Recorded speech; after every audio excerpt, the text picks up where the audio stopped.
Is your iPhone stuck on the iPhone lock to owner screen? Maybe you bought a used iPhone, maybe you reset your own device, or maybe you just forgot your Apple ID password. Let me tell you that you still have options. In this video, I'm gonna show you 3 different ways to deal with activation lock. Let's get started. Before we jump into the solutions, let's quickly understand the problem. The iPhone lock to owner message appears because of activation lock.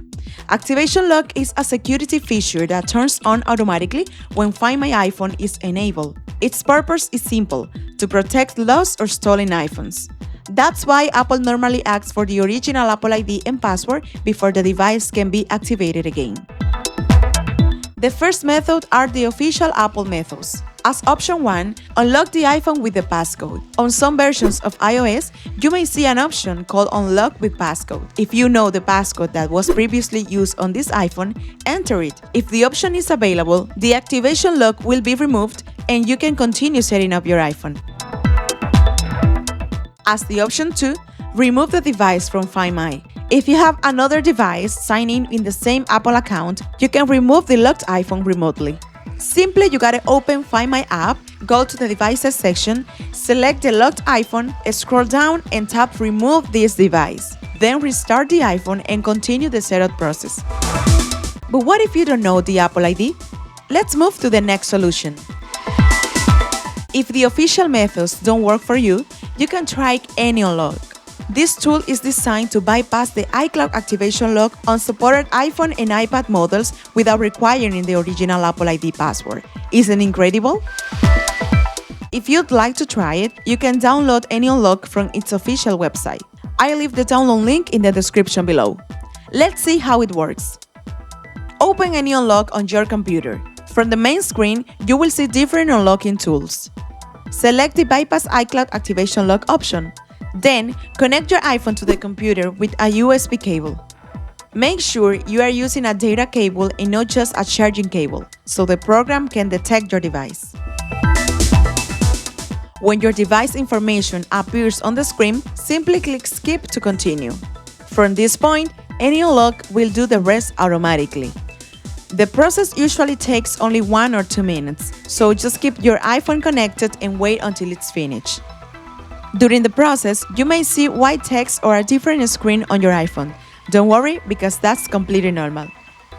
Once the process is completed, you will see a message saying that the activation lock has been bypassed successfully.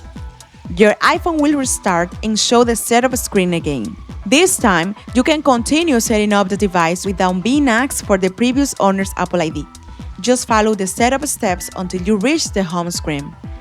After that, you can sign in with your own Apple account or create a new one and start using your iPhone. Another method you may have seen online is called DNS Bypass. But here's something very important. This method doesn't remove the activation lock. It redirects the activation request to a custom DNS server and gives you limited access to some features. To try it, go back to the Wi-Fi setup screen, press and hold the power button and choose More Wi-Fi settings. Then, tap the information icon to modify the network you are connected to. Now, you gotta choose Configure DNS, select Manual, delete the current DNS address, and enter a DNS server for your region. After that, save the changes and restart the device so the settings can take effect. When the iPhone turns back on, it will enter a special portal where you can access web version on certain apps. For example, you can open your Facebook, use Instagram, and also you can access the web version of YouTube to watch videos and listen to music. However, remember that this is only a temporary workaround. You won't be able to sign into iCloud, install apps, make normal phone calls, or use many Apple services. And that's it. If you can, always start with Apple's official method. If that's not possible, tools like AnyUnlock may be another option for supported devices. If this video helped you, don't forget to like, subscribe to the iMobie channel and turn on the notification bell so you won't miss our next tutorials. Thanks for watching and I'll see you in the next video.